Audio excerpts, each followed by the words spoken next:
Sunrise in our wild campsite on a remote mountain ridgeline high up in the mountains of western Asturias.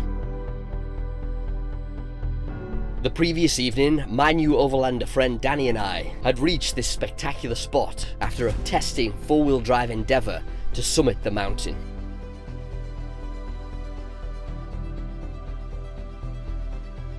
This two-vehicle convoy through some of the most remote places in Asturias is gonna mark the end of my time with Danny. An awesome week that's culminating in this trail through rugged territory that few outsiders ever get to see. This is where our paths diverge, and I'll continue westwards, alone towards Galicia, to continue my quest to be the first person to circumnavigate the Iberian Peninsula without using paved roads. But first things first, Danny and I have to get ourselves out of this wilderness that we've gotten ourselves into.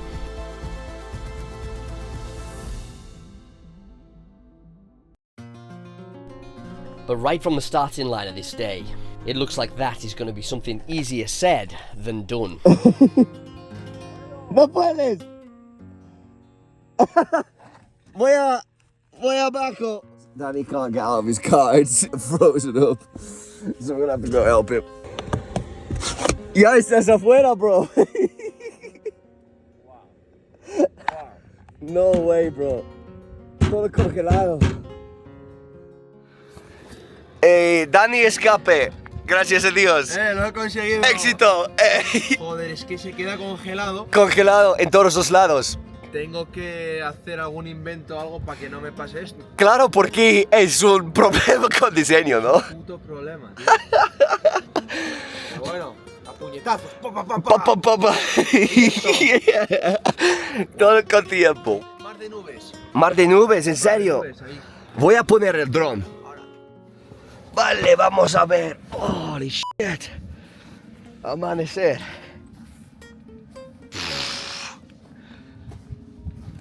This is incredible.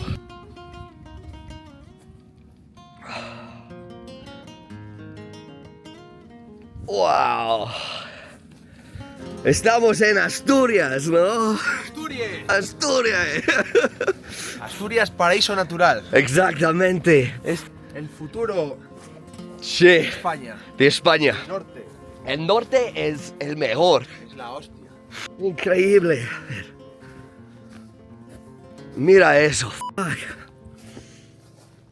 Montañas arriba. Alright, so sun's just coming up over the hill there. We've got Maya Cruiser, the camper there. And Danny's Curracha. Aquí. Carrucha, fuck, siempre olvido. Carrucha. Y estamos haciendo café. Un cafetuco mañanero. Sí, un mañanero, exactamente. Cafetuco. ¿Cafetuco qué es? Cafetuco en asturiano. Café Sí. en asturiano. Ah, el cafetuco. Cafetuco o cafetín. ¿En serio? Cafetuco o cafetín. ¿El cafetín qué es? Lo mismo. Lo mismo. Que café. Solo las palabras Eso, cambian. eso. Cafetuco a un cafetín. Ahí está. Me gusta mucho, es como un cafetín, es un... Diminutivo. es un Diminutivo, sí, ahí sí, está, sí, ahí está. exacto. Y aquí tenemos... vistas. Okay, so it's clouded over here at camp. Just kind of warming the engines up.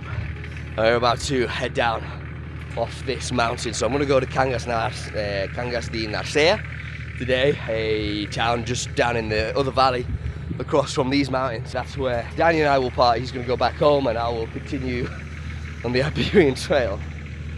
So by all accounts, it's going to be some mean four-wheel drive on the way down.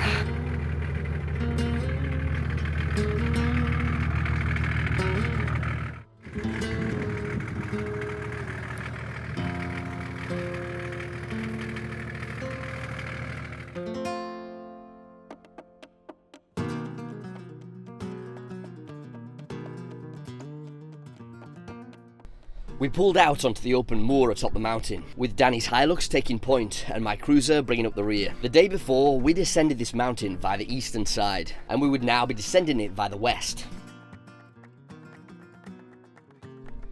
This is extremely remote, rural, protected land, just inside the borders of the Somiedo National Park. It's only accessible via four-wheel drive to local residents and those who farm the land. Therefore, it's only through being in convoy with Danny that I have legal standing to be here in my cruiser.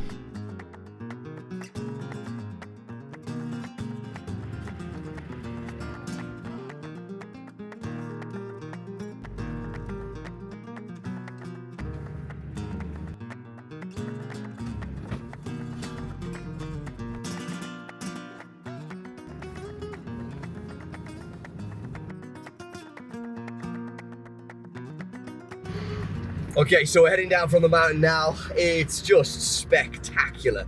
The scenery around here is unbelievable. High mountains, thick brush, four-wheel drive in the morning.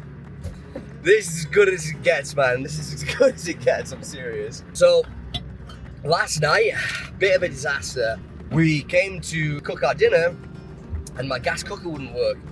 Turns out that the pipe that feeds the cooker from the gas bottle on the roof had been knocked by a branch like pretty hard, and it had managed to turn the gas regulator just enough for a slow leak, you know, over the course of 4 or 5 hours off-roading, and my freaking gas bottle is empty, which would have lasted me months, like probably 6 months on the road.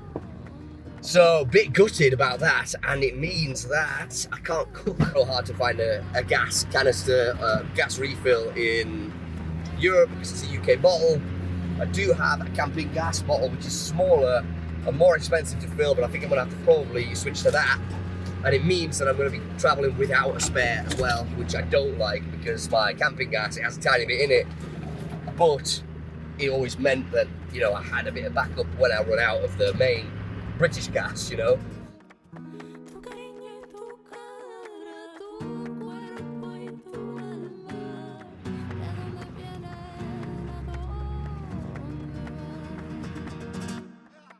Danny and I continued into the morning, wending our way through the valleys and moors of this high mountain area. Our tyres bit into the mud of these rarely used tracks as we pushed on along this route that few people, aside from farmers, ever get to see. To me, this felt like real overlanding, picking my way through the mountains of a foreign province. Land Cruiser in low 4 and led by a local guide who'd quickly become a friend thanks to our shared passion for this lifestyle.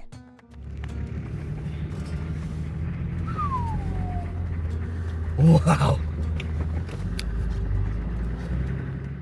This was a true low-range track with an extreme gradient downhill and views across the valley to match. I dropped the Land Cruiser into first gear with low 4 selected and let it ease its way down the track, trying to keep my foot off the brakes as I let the vehicle pick its way down, descending into the river valley below.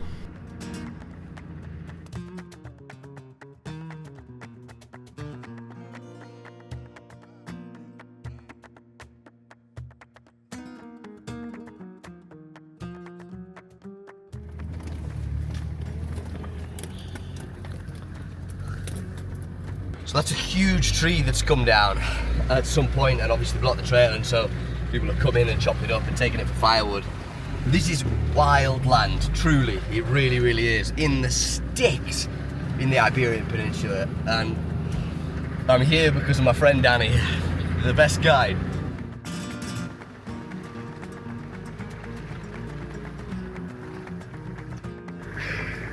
This is awesome, mate. Look at this, man. We continued along a track in a lower lying valley, following the tumbling mountain river that had carved this gorge over the course of millennia.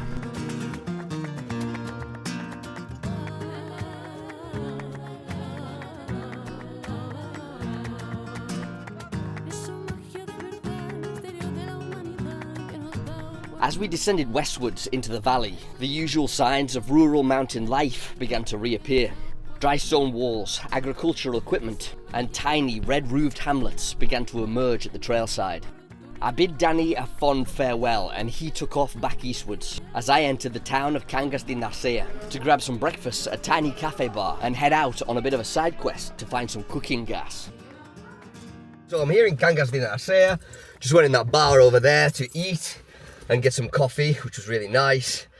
And now I'm going to go to a fuel station that's been recommended by a contact of Danny, whereby hopefully I can either fill up my gas bottle from England or change my camping gas bottle. So they didn't have any in the Repsol there, just massive bottles of orange bottles of gas. He's recommended that I go find a ferreteria, which is like a hardware store, like a place with construction materials, but honestly I'm not holding out much hope here. Autogas.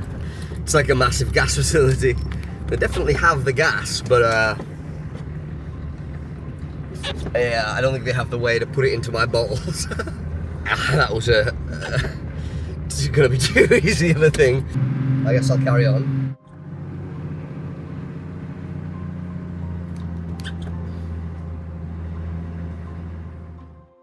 It's like on the main street in this extremely busy little town. Very little parking. Right. Okay. Okay, success. After parking extremely illegally in the middle of Cangas di Narea, wherever the hell we are, we have a bottle of camping gas. So that's good news. I'm going to throw it up on the roof now and get the hell out of here.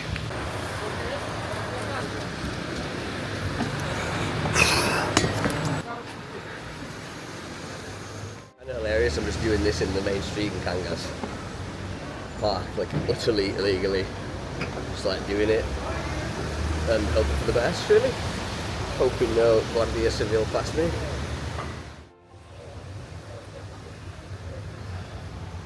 Okay, there we go. Slip on there.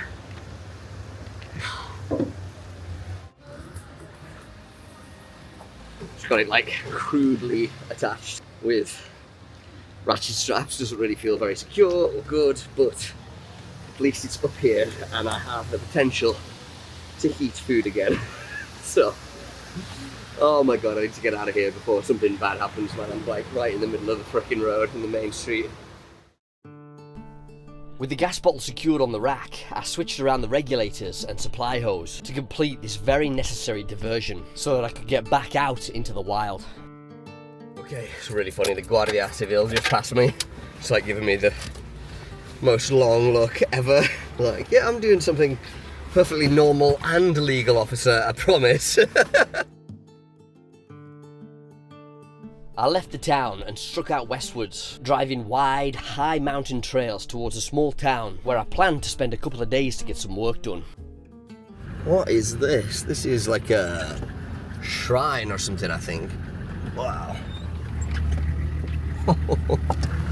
That is creepy as shit. Panteón Familiar. Baldeo. 1949. Man, that's actually more recent than it looks. That is one of the creepiest looking things I've ever seen.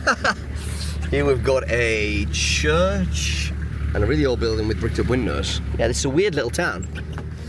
So basically we're on the Camino de Santiago right now. Like, this is literally the Camino. In fact, there's a sign and this is a church on the Camino for the faithful, look.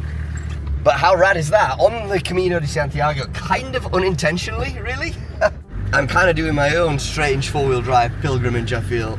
So I'm just about to leave this little town.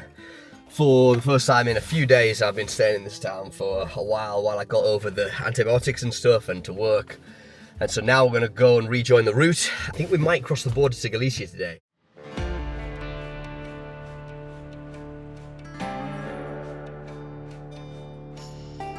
Alright, so we're back off-road. It feels good to get these tyres back on some dirt. This is good, and the views are, as per usual, for the Iberian Trail, spectacular. I'm in a vast mountainous wilderness, in a network of old forestry and agricultural trails, in the extreme western reaches of Asturias province, about to cross the border with Galicia. Galicia is home to Santiago de Compostela, the legendary pilgrim city, made famous by the Camino de Santiago, in which pilgrims can walk various routes across the Iberian Peninsula, all terminating in the city. As I draw closer to the west, I'm seeing signs of the pilgrimages all around me, from simple road signs to occasional hikers along the dirt roads, to shrines, hermitages and chapels, as my Camino draws closer unintentionally to the holy city. So this is an old logging route. The mountain's been deforested at some point, and then these trees have sprung up, I think from the seeds and stuff, because this looks like it's not been used in many years. But the views here, just unbelievable. I mean, check this out. Just really high, barren, moorland mountains. So cool. This is like the middle of nowhere, northern Spain. That's so rural. Life's different up here, man. So cool.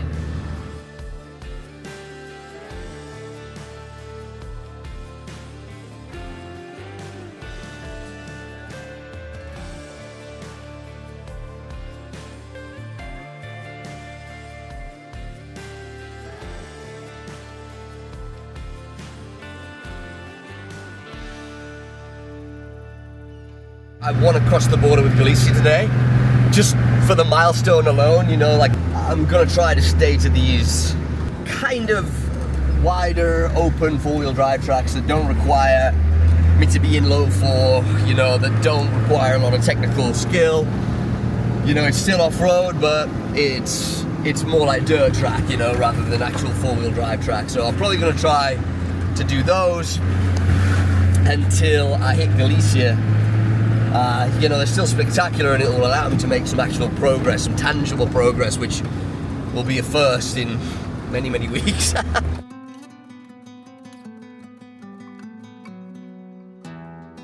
I pushed on along these mountain routes as the afternoon went by, acutely aware of all the many delays of the last few weeks were beginning to catch up with me. Waiting around for tyres, for parts to fix the car, and having gotten ill with a chest and head infection, have now resulted in delays that have cost me weeks. Not to mention the sheer brutality of the terrain that I'm tackling every day. There have been many days on this expedition so far in which I've made lateral progress in single digits due to the tortuously winding paths and insane four-wheel drive. And now, when I look back on my initial assessments on how long this trip might take, which were 3, maybe 4 months, I laugh. Now, having been punished week after week by this trail, those thoughts feel like glorious naivety. At my current rate of progress, I calculate this trip might take me 8 years, which is obviously completely insane, an impossibility. And so every day out on the trail, this thought is nagging at me. I need to move faster. I'm gonna have to start picking up the pace somehow. This is a trail that I conceived of many moons ago and have been planning for years, and I have every intention of finishing it. There's no going back, but somehow I'm gonna have to find a way to make better progress than I currently am. And on this blustery day up in the mountains, that means pointing the cruiser in the direction that my map tells me, pushing down that accelerator, and letting my tyres bite into the dirt ahead of me. Up ahead, the trail disappeared into a ragged copse of skeletal trees, and the silhouette of a broken down building caught my eye. Knowing that this is Camino territory, I checked my area maps, and sure enough, it had this place marked as an ancient hermitage. Likely a place once inhabited by hermit monks, who might have once provided overnight refuge to weary pilgrims on their way to Santiago.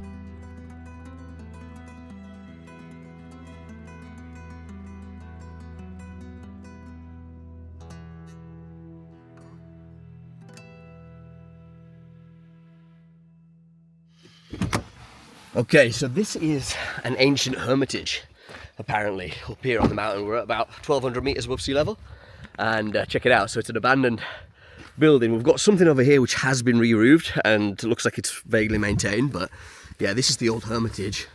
So let's go inside. You know me by now, I just can't resist these old abandoned buildings. Look at this cruiser here. This is so sick, man. Just in the middle of literally nowhere in the north of the Iberian Peninsula here. So yeah, this is, I think, about 400 or 500 years old, looking at the construction style here. Look at this, man. Wow. Oh, sick.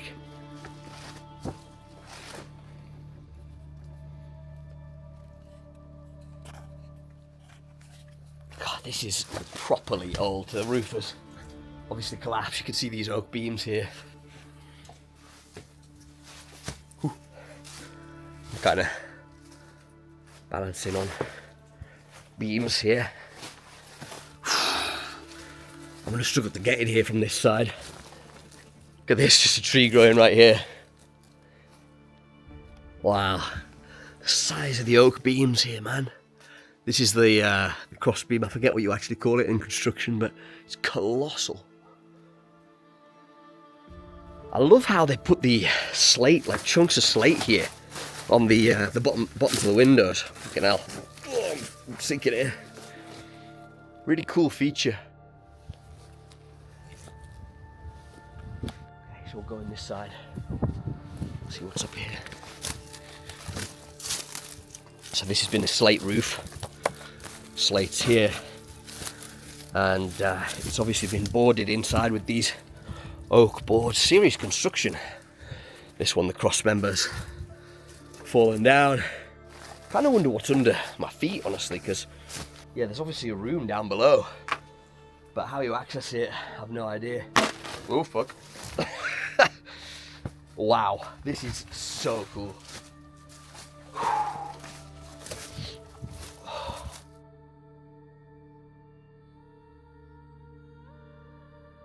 All along here is parts of the Camino de Santiago. So this is the way of the faithful de Santiago de Compostela, the Ciudad Sagrada. But it looks to me like there used to be water flowing through here. I'd imagine it's for the pilgrims. This is probably Camino de Santiago, I think, and so they've got that there for people to fill their water bottles and stuff as they walk towards the city. Old hermitage from this side. Tell you what, I'm avoiding this like the plague because it's full of cow crap and it stinks. I kind of wonder if that's why they've turned that fountain off or they've disconnected it or whatever, because if it's a heavily agricultural area, which it is, there's a risk of giardia in the water. That can be extremely serious for people walking on the Camino. You can get giardia and that's the end of your trail. So yeah, that's the old hermitage. Really, really cool thing. Let's carry on. This is so sick. It's so cool. I can't tell you how cool it feels like to be out here in the middle of nowhere, not a soul for miles. Exploring these old places, man, in my Land Cruiser. Nowhere to be, really. Vaguely want to cross the border of Galicia later on. Let's carry on. I put the cruiser into gear and pushed back out onto the trail, passing by fallen trees that travellers that had gone before me had chainsawed, and pushed off of the trail as I headed back out towards the high moor.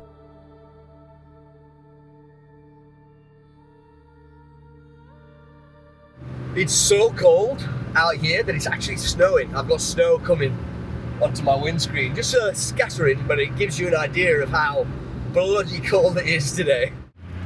So just to give you a sense of the scale of this place, I'm not following a pre-planned route right now.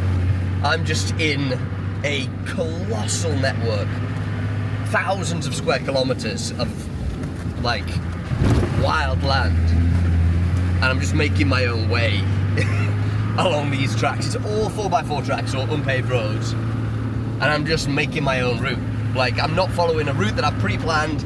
My pre-planned route goes a totally different way, and I just saw this on the map, took a local recommendation from that village, and they were like, yeah, just go in there and you'll be able to just drive for miles upon miles. And so that's what I'm doing. Like, this is wild land, truly. And look, this is it, as far as the eye can see. Look at this. There's this whole like estuary, or it's not really an estuary, it just looks like a really massive wide river of some kind. It might be, I don't know what it is, but look at it from satellite view. It looks incredible. It's like a wide river, and this is all discolored water and stuff. So we're here right now. This is all mountains. So I want to go see this. So that's what I'm going to do. I'm going to go see it. And yeah, this looks like basically here. I'm going to take this route here. This is all off-road, and then join this one. And then this is going to take us all the way up to the weird estuary thing. Yeah, I guess we're gonna go try and cross this massive, wide river. It's just like living the dream out here, honestly. All dirt, baby, all dirt. Oh my god, I'm having such a blast out here, man, honestly. This is so sick, and it feels really good to be back behind the wheel after a protracted illness as well. I feel good in myself for the first time in a long time. And I feel like I'm back, baby, I'm back! So there's an intersection in the trail here. I've got this one or this one, and so on my map here you can see to the left is going to be that one, and that's going to be right, but they both basically end up at the same place as far as I can tell.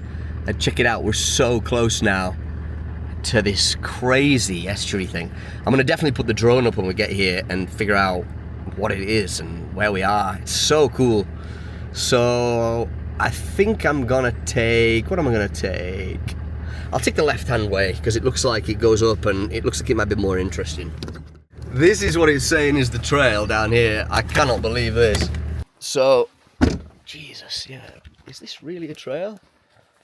I mean, I guess it is, but also, God, I don't know about that, man. Looks like it could be pretty intense.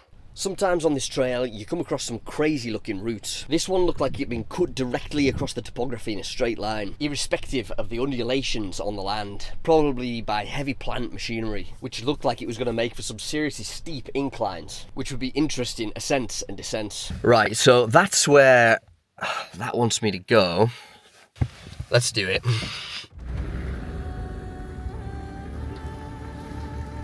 I dropped the cruiser from high into low 4 and pushed the vehicle out onto the first descent of this track.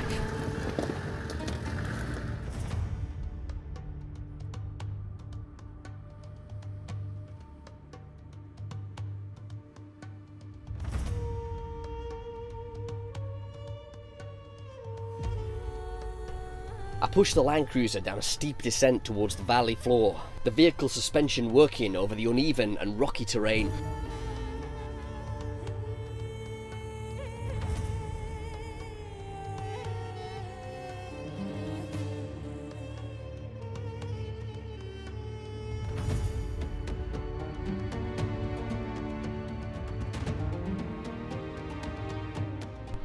I reached the valley floor before immediately returning up the other side, climbing a wide, rocky ascent before reaching a plateau with forestry to either side. Holy shit. Dude, I am in the middle of nowhere right now. This is like properly wild in a forested area. I don't think there's anyone around for scores of kilometers. And I'm driving on basically what's been raked over by big plant JCBs and stuff. It's not really a full-wheel drive track, even though it comes up on my map as one. Yeah, it's fully wild 4x4 this. The trail got rougher and steeper as I descended into the valley towards the body of water that I'd seen on my area maps.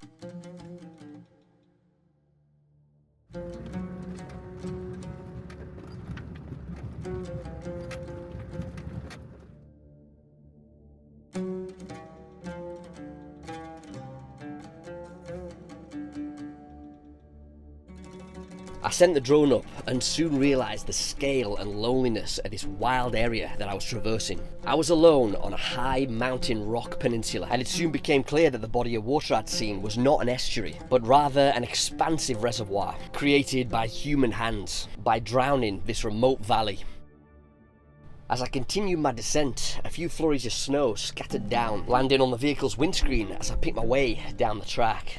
Though it might not look it, this descent was over 30 degrees, and I approached it gingerly, with hands clenched tightly to the wheel, knuckles getting white as I picked my way down carefully.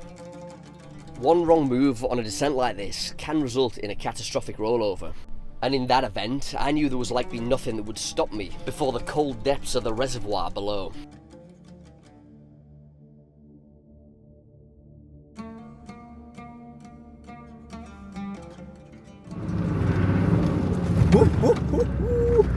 Wow! I found a part where the track plateaued into a relatively flat bit and took the opportunity to stop the vehicle for a breather and to take in the surroundings. This is just about as wild as you get this, like. So I just came from up there, all the way up there, really steep 4x4 track. And here's the cruiser right now. So I came in down here, and I'm gonna drive all the way down here. I don't know if you can tell on camera, but it's steep as hell.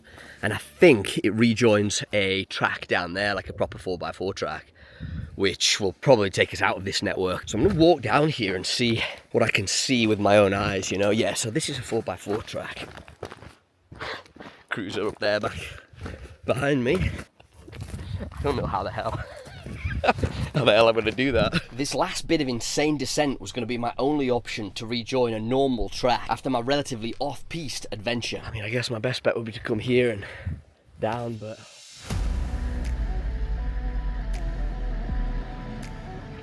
I find the best way to tackle the riskier aspects of 4x4 travel like this is to not think about what you're about to do too carefully and just to get into it. Otherwise, you just scare yourself off. So that's exactly what I decided to do. A steep ascent on loose shale like this is all about taking it slow and picking the right line.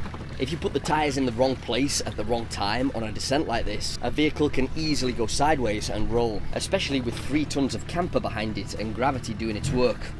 In this case, as soon as my front tyres hit the track below, I knew I was good. Now, I just had to ease it down level and hope the departure angle that I manufactured into the camper was going to be steep enough.